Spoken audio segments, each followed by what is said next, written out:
Bien, domingo. El domingo es el mejor día de toda la semana. No hay día como el domingo. El domingo es el día del Señor. Nosotros somos convocados, invitados por Él, invitados a la mesa. ¿A cuál mesa? A la mesa eucarística y a la mesa de la palabra. Es un verdadero privilegio poder acercarnos, poder venir y compartir, poder unirnos al Señor. Pero además nosotros todos somos, gracias al sacrificio de Jesús, hemos sido elegidos, hemos sido llamados y también hemos sido constituidos nación santa y real sacerdocio. Por lo tanto, cada uno de nosotros es un sacerdote de Dios, un sacerdote de Dios Altísimo, con un grado diferente al mío, es cierto, pero todos, absolutamente todos, ministramos alabanza y adoración al Señor. Ahora, como todo sacerdote, tiene que hacerlo ¿dónde? Dentro del templo. Fuera del templo, nos relacionamos con nuestro Dios como ¿qué? Como padre e hijos. Pero cuando venimos a la iglesia, venimos como servidores. Por lo tanto, la iglesia prepara para que todos podamos cumplir con ese rol de ministrar al Señor de manera ordenada.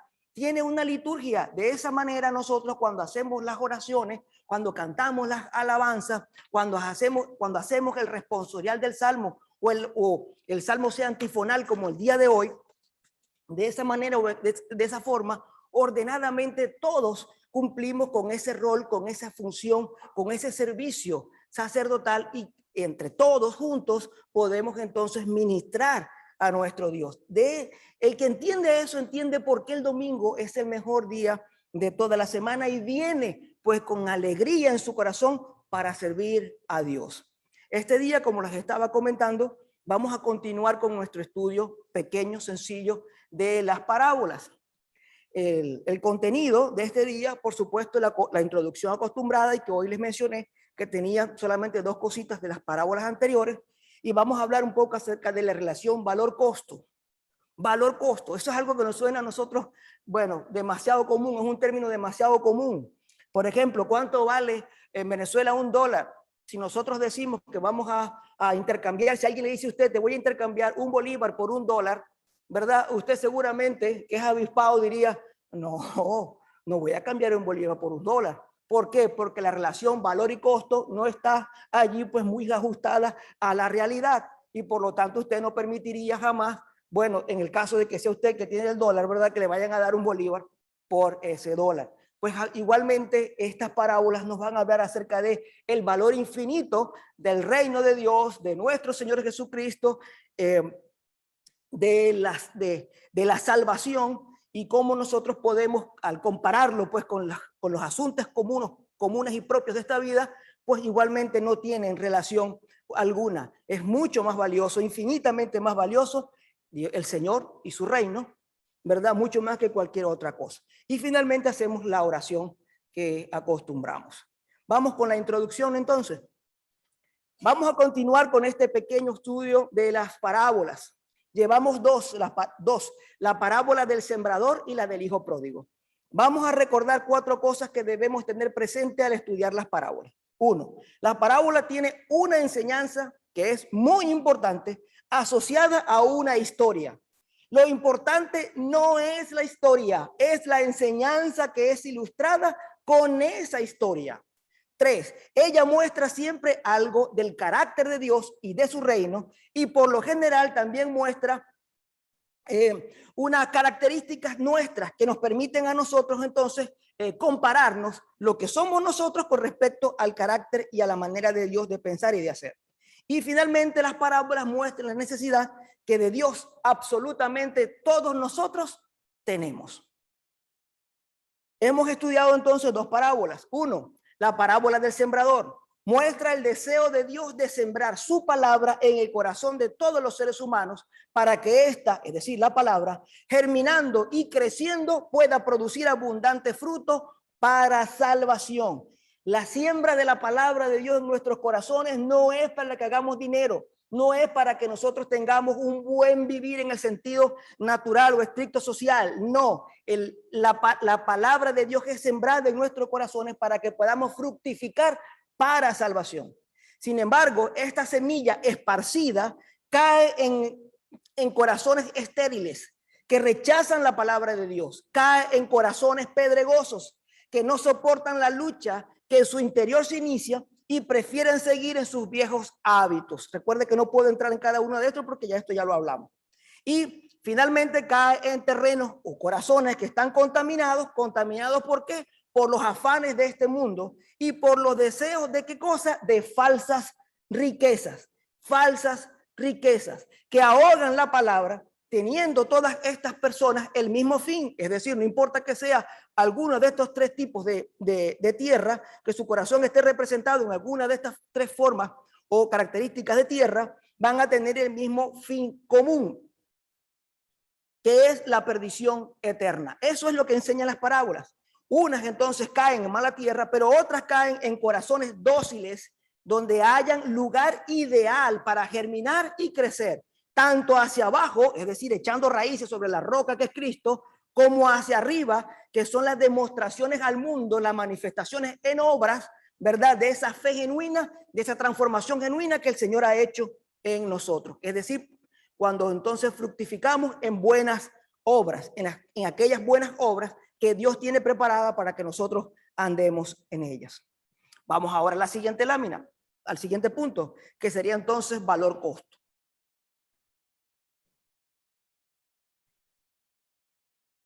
Me adelanté, viene la segunda parábola, perdón. Y vamos ahora con la segunda parábola que enseñamos, discúlpenme esa. En la segunda parábola, que es la del hijo pródigo, muestra el deseo de Dios que todos se salven. Esa fue la que estudiamos la semana pasada. Dios desea que todos se salven.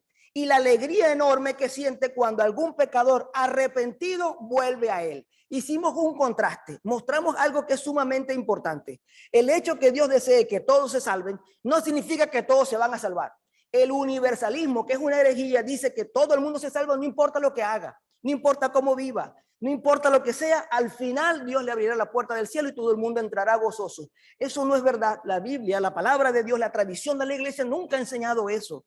Eso es una herejía modificada que se ha introducido un modernismo, que sea algo que se ha introducido dentro de la iglesia, que ha venido a tergiversar la verdad.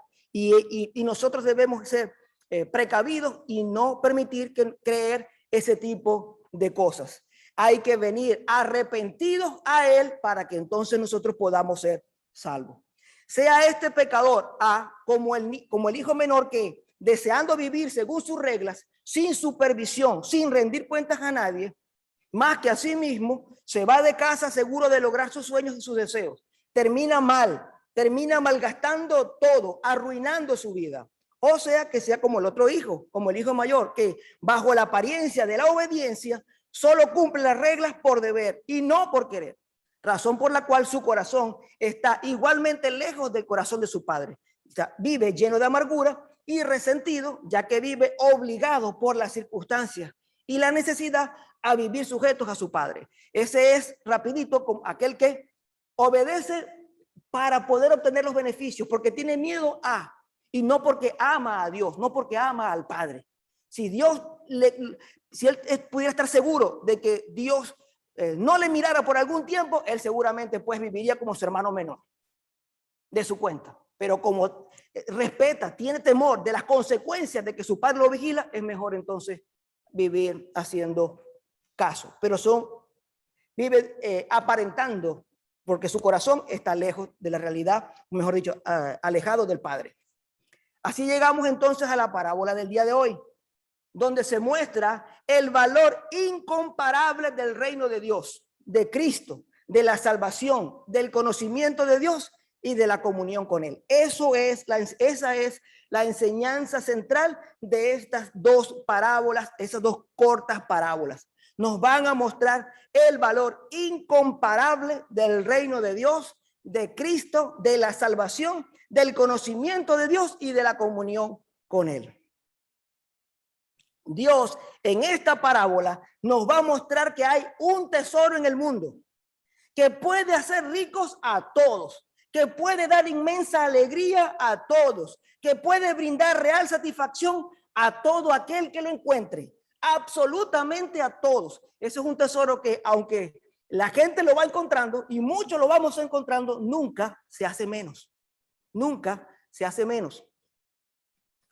Estamos en la parábola de hoy que está en el Evangelio según San Mateo, capítulo 13, verso 44 al 46, para los que me están escuchando después por internet, que no estuvieron durante la lectura. Sin embargo, este tesoro, y aquí algo muy importante, aunque está aquí, ahí, allí, aunque está en todas partes, permanece oculto para muchos y por tanto, aunque puedan tenerlo enfrente, son incapaces de verlo. No pueden ver este tesoro porque está escondido para ellos. El tesoro está allí. El tesoro está aquí ahora porque el tesoro es Cristo. Está aquí todo el tiempo. Está todo el tiempo frente a nosotros, frente a nuestros ojos, pero no lo vemos, pero no lo ven.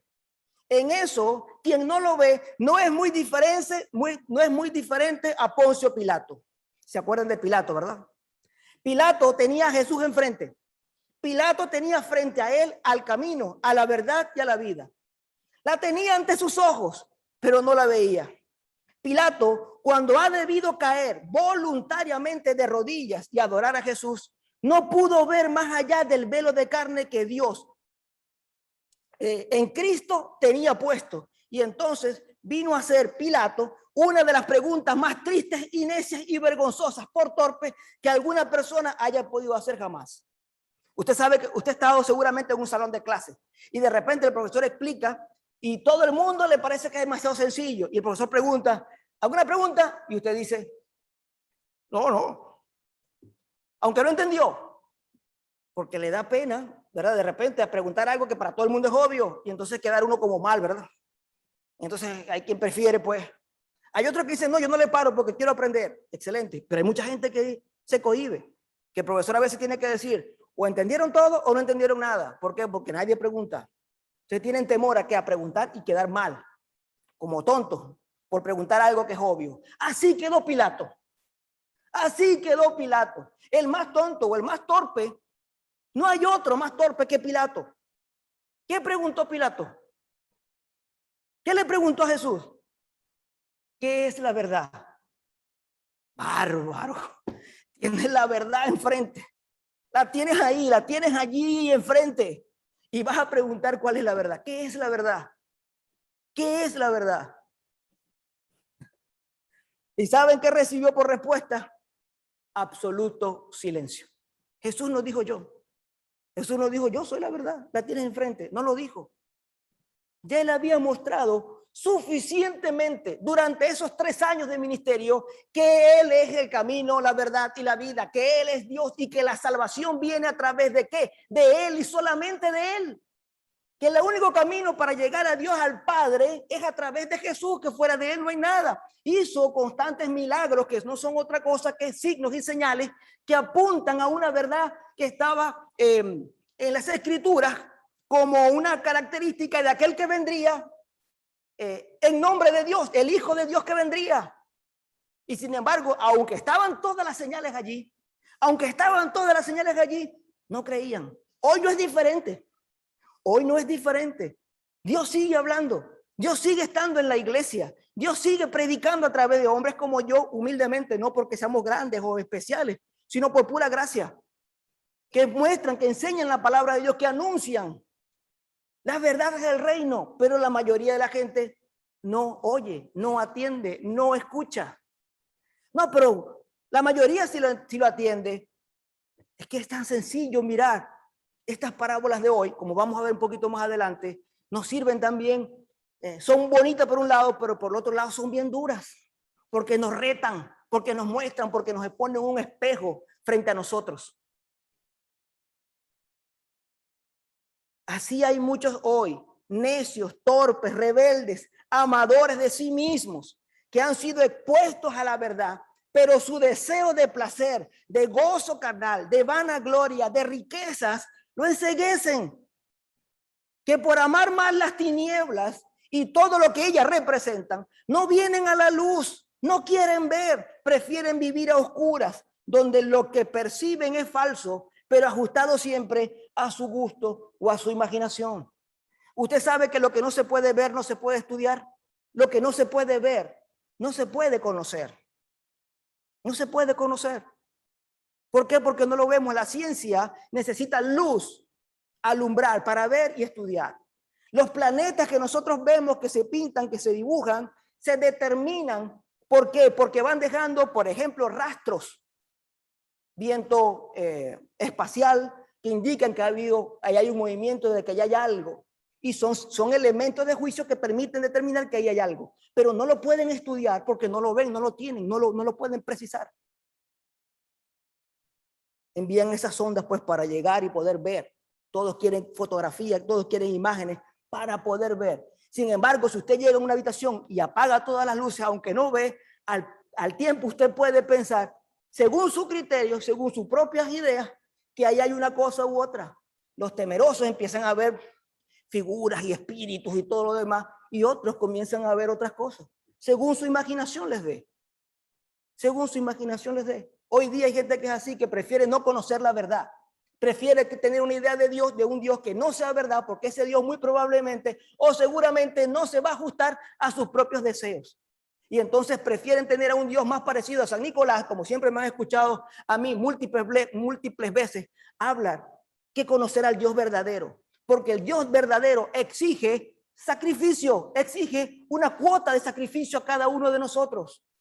No, pero Cristo se sacrificó y por tal razón nosotros no tenemos que pagar ningún precio. Eso es verdad, pero lo que nuestra obligación es que crecer en la gracia y en qué, y en santificación. Y la santificación hay una cuota voluntaria, de voluntad, más la ayuda súper necesaria del Espíritu Santo de Dios. Pero quien no quiera vivir santamente, no vivirá santamente. Entonces hay una cuota de voluntad allí. Y para vivir santamente se requiere entonces sacrificar cosas. ¿Qué cosas? Todo. ¿Cuánto cuesta seguir a Cristo? Todo. Toma tu cruz y sígueme, dijo el Señor. Esos son los que hipócritamente le preguntan a Dios lo que ya saben, pero se resisten a oír. ¿Cuánta gente hay preguntándole a Dios lo que en su corazón ya sabe porque ya Dios le ha respondido? Pero prefieren la oscuridad, no quieren venir a la luz. En cuanto se acercan a Dios, encuentran solo silencio. Silencio como respuesta.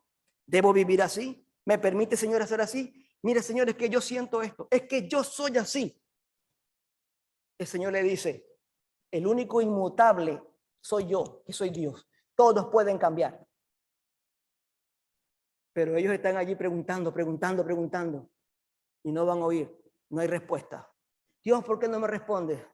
Porque tú ya sabes la respuesta, pero quieres simplemente escuchar lo que quieres escuchar y no lo que Dios dice.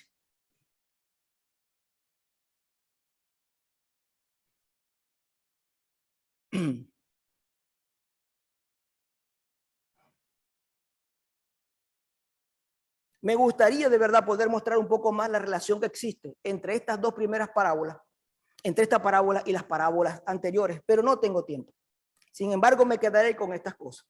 El deseo de encontrar gozo, disfrute y placer fuera de Dios y de su reino es evidencia clara de que la palabra de Dios no haya un lugar fértil en tu corazón, haya un lugar fértil en tu corazón y por tanto debes pedir a Dios urgentemente te transforme.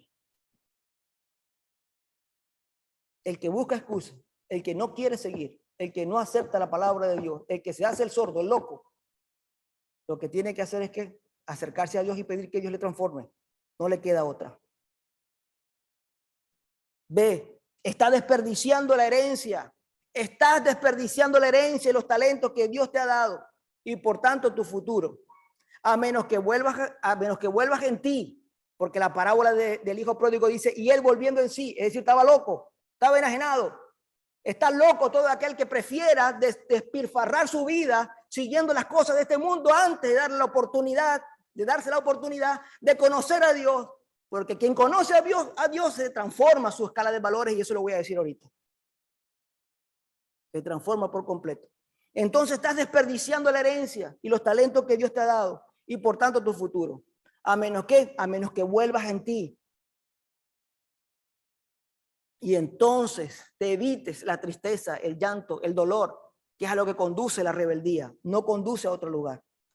Todo cambiando, todo por cambiarlo. ¿Por qué? Por un gozo que es temporal. No tiene sentido. No es negocio. No es negocio. Precio, valor, no es negocio. Si aún no encuentras el tesoro escondido, sigue escondido para ti. El que no ve esto, lamentablemente no. Le tengo una buena noticia. Despierta. El tesoro sigue escondido para ti. Y tienes que abrir tus ojos. Tienes que pedirle a Dios que te abra los ojos. Cuando encuentras el tesoro, es decir, a Cristo, cuando por pura gracia tienes la fortuna de verle y reconocerle, queda de tal manera impresionado que el sistema de valores con el que hasta este momento habías vivido se trastoca, se corrige, y de inmediato lo que antes tenía valor, lo que antes valía toda pena, como por ejemplo alcanzar riquezas, acumular dinero, tener posesiones, dejar a tu familia por qué sé yo, abortar porque ese es tu cuerpo, unirte a una pareja sin casarte, vestirte y maquillarte como mujer siendo hombre, cortarte el cabello, caminar y vestirte, incluso buscaste a una mujer como si fueras un hombre cuando en verdad eres mujer, o prestar orgullosamente y públicamente, orgullosamente y públicamente como bendiciones de Dios, lo que a todas luces es fruto del pecado, de la corrupción, del robo, de la deshonestidad. Todo eso va a llegar a ser estimado por ti como basura. Absolutamente todo. Todo eso va a perder su valor. Pierde su valor porque has descubierto al Señor, lo has visto y quedas prendido de Él, enamorado de Él. ¿Entiendes cuán glorioso, cuán hermoso, cuán precioso es Él? Lo entiendes, lo ves, lo vives, lo sientes. No hay más, no hay más. Y entonces ves que si tú no aceptarías un bolívar por $1, no importa lo que te presenten en este mundo, estarás dispuesto a darlo. ¿Con tal de qué? ¿Con tal de qué? De seguir unidos a Cristo, de mantenerte unido a Él, de tenerlo a Él, porque Él es el más valioso, lo más precioso que pueda haber y existir. Como les dije, estas parábolas son, por un lado, muy bellas, porque muestran a todo el mundo que nosotros, los que por gracia hemos hallado a Cristo y por tanto hemos pagado el precio con sumo gozo, como dice la parábola, con gozo fue y vendió. No estamos locos, que locos están los que, como el hijo pródigo, rechazan vivir a la sombra del Padre, rechazan vivir bajo la sombra de Dios y malgastan su vida. Esos son los que están verdaderamente locos, no nosotros. Y por otro lado, la otra cara de esta moneda, de estas parábolas, por otro lado, son muy duras y reveladoras, pues nos sirve para hacer honestamente una revisión de nuestro corazón y determinar si nosotros realmente hemos encontrado el tesoro o no. El apóstol Pablo, en la segunda lectura, Filipenses 3, 4 al 11, por si acaso, por los que están en internet. Yo mismo podría confiar también en la carne, vanagloriarme, decir, wow, qué bueno, cuántas cosas he alcanzado. Si alguno otro cree tener motivo para confiar en él, yo más soy circuncidado el 8º día, es decir, cumplía con la ley de Dios, del linaje de Israel, de la tribu de Benjamín, no soy un extranjero, soy hebreo de hebreos. En cuanto a la ley, fariseo, es decir, cumplidor estricto. En cuanto al celo, perseguidor de la iglesia. ¿Qué más celoso que yo? Si me atreví a perseguir a la iglesia, decía Pablo. En cuanto a la justicia de la ley, hallado irreprensible. Ese era yo. Pero todo lo que para mí era ganancia, lo he estimado como pérdida por amor a Cristo. Y aún más, yo estimo como pérdida todas las cosas en vista del incomparable valor de conocer a Cristo Jesús, mi Señor, por quien lo he perdido todo y lo considero todo como basura a fin de ganar a Cristo y ser hallado en Él. El que encuentra a Cristo, hermano, el que realmente encuentra el tesoro, todo lo demás lo tiene por basura, no se compara. ¿Sabe que muchísima gente sufre y se angustia y se deprime y bueno, pasa por situaciones terribles simplemente por no poder alcanzar aquellas cosas que su corazón desea. Y entonces quieren una camionetota y se meten en tremendas deudas y quieren un apartamento, una casa con doble tal y con piscina y se endeudan y van y gastan más de lo que... Y después entonces viven que tienen que vivir para trabajar, para poder pagar y después cualquier problemita no pueden y se enrollan la vida. Vivir más allá de lo que realmente las posibilidades les dan, incluso algunos que no pueden ni siquiera endeudándose alcanzar aquellas cosas que desean y entonces se deprimen. Ese es el tesoro de su corazón, ese es lo que es valioso para ellos. Dios, Jesús no es lo más valioso para ellos. Y entonces se deprimen por no alcanzarlo. Pero cuando uno conoce a Cristo, está bien tener un gran vehículo, ¿cómo no? Pero no está por mi deseo de obtenerlo no está jamás, ¿verdad? Fuera de lugar. Es una bendición, una añadidura que Dios me da por haberla encontrado, no otra cosa. No es mi motivo, no es lo que me lleva, no es lo que me pone a trabajar, no es mi objetivo de vida, no está allí. Mi objetivo de vida está en haber conocido a Cristo, sí, y servirle y agradarle. Se trastoca por completo la escala de nuestros valores. Y eso, mis hermanos, es la verdad. Los que hemos sido alumbrados por la palabra de Dios, hemos podido verlo, hemos podido ver a Cristo, mientras que los que no siguen con su entendimiento enceguecido por el enemigo de las almas, para que permanezcan en oscuridad y terminen compartiendo su destino. Esa es la verdad. Esa es la verdad. Y eso es lo que nos enseña esta parábola. Algunos se encuentran con el reino de Dios de casualidad, como este hombre que iba caminando y se encontró con un tesoro. Él no lo estaba buscando. De repente alguien pasa por el frente, mira y se mete y escucha una palabra de Dios y Dios le transforma. Así me pasó a mí. Yo no andaba buscando a Dios. Se los aseguro, yo no estaba buscando a Dios. Pero un día me invitaron, me dijeron, hay una persona que está dando un seminario acerca del apocalipsis y del final del mundo. Yo tenía 17 años. Y yo dije, vértale, eso me interesa. No me interesaba Cristo, no me interesaba Dios, no me interesaba para nada eso. Me interesaba saber cómo era que se iba a acabar el mundo. Si era como la película del 2012, claro, no existe todavía la película, pero para que usted me entienda. Si era que, bueno, que la tierra se iba a deshacer y que yo quería saber si era que los platillos voladores van a llegar o va a haber una guerra nuclear. Yo quería saber todas esas cosas. Y sabe que llegué y el seminario había terminado el día anterior y ese día comenzaban con un nuevo punto. Ya estaba sentado ahí, ¿qué iba a hacer? No me iba a parar, me daba pena. Y mire dónde estoy, después de todo ese tiempo para acá. La predicación, la enseñanza, la semilla fue lanzada. Y Dios hizo de mi corazón una buena tierra. Y todo se trastocó, todo. Cuando yo comencé a ir a la iglesia, que los amigos comenzaron a ver que me estaba como separando de ellos, no por voluntad, porque nadie me prohibía nada, porque las cosas eran diferentes. Me decían, seguro que tú lo que estás enamorado en esa iglesia. Seguro que hay alguna muchachita, una muchacha que te gusta. Eso es todo lo que te digo allá. No te creemos nada. Claro que me iban a creer. Sí, de un día para otro. Pero Dios tocó mi corazón, sembró la semilla. Me la encontré. Iba caminando y entré ahí y de repente, ¡pum!, lo vi. Aquí está, este es el Señor. Él se reveló a mi corazón, increíble. Y transformó mi vida para siempre. Nunca más fui el mismo. Nunca más fui el mismo. Ese es mi testimonio, ese es mi testimonio. Hay otras personas que sienten la inquietud en su corazón, que Dios comienza a hablarles y comienzan a leer un libro y buscan otro lado y van a una iglesia y van a otra parroquia y empiezan a buscar hasta que lleguen al sitio donde Dios quiere que estén y escuchan una palabra que los transforma, que los toca, que sabe en su corazón, que el Espíritu de Dios le da testimonio de que están en el lugar correcto. Y entonces dicen, esa es la perla preciosa. Entonces yo estaba buscando algo, estaba buscando una perla, soy coleccionista de perlas, me gusta el conocimiento, me gusta la ciencia, me gusta esto, me gusta aquello, porque quiero aprender. Pero hoy encontré el mayor de los conocimientos, encontré a Cristo, lo encontré a Él.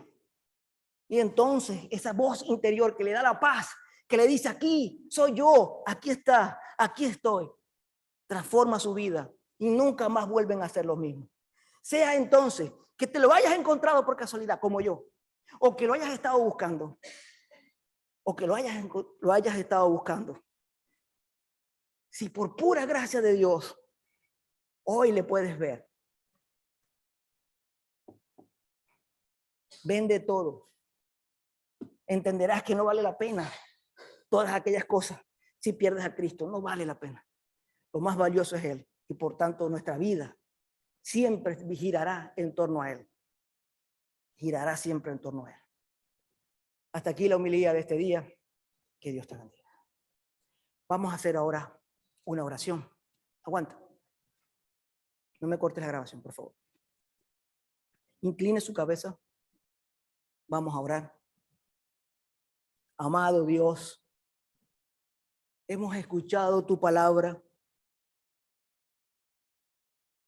y queremos pedirte, Señor, que nos abras los ojos, que permitas, Señor, que podamos mirar más allá de las simples apariencias y poderte ver en nuestro corazón y poder experimentar, Señor, tu presencia, poder experimentar que tú eres, Señor, el único Dios verdadero, que eres la perla de gran precio, el tesoro escondido, que el don más grande que Dios Padre ha podido dar al hombre ha sido a su propio Hijo, que en el cielo las calles son de oro, el oro no vale nada, que las puertas son de perla, no valen nada, no valen nada, que lo que es realmente valioso eres tú, y que nos has amado tanto que diste a tu propio Hijo para rescatarme a mí, para rescatarnos a cada uno de nosotros. Permítenos particularmente, individualmente, apropiarnos de este tesoro, que lo sintamos nuestro, que yo lo sienta mío en mi corazón, que lo sienta mío, que te sienta mío.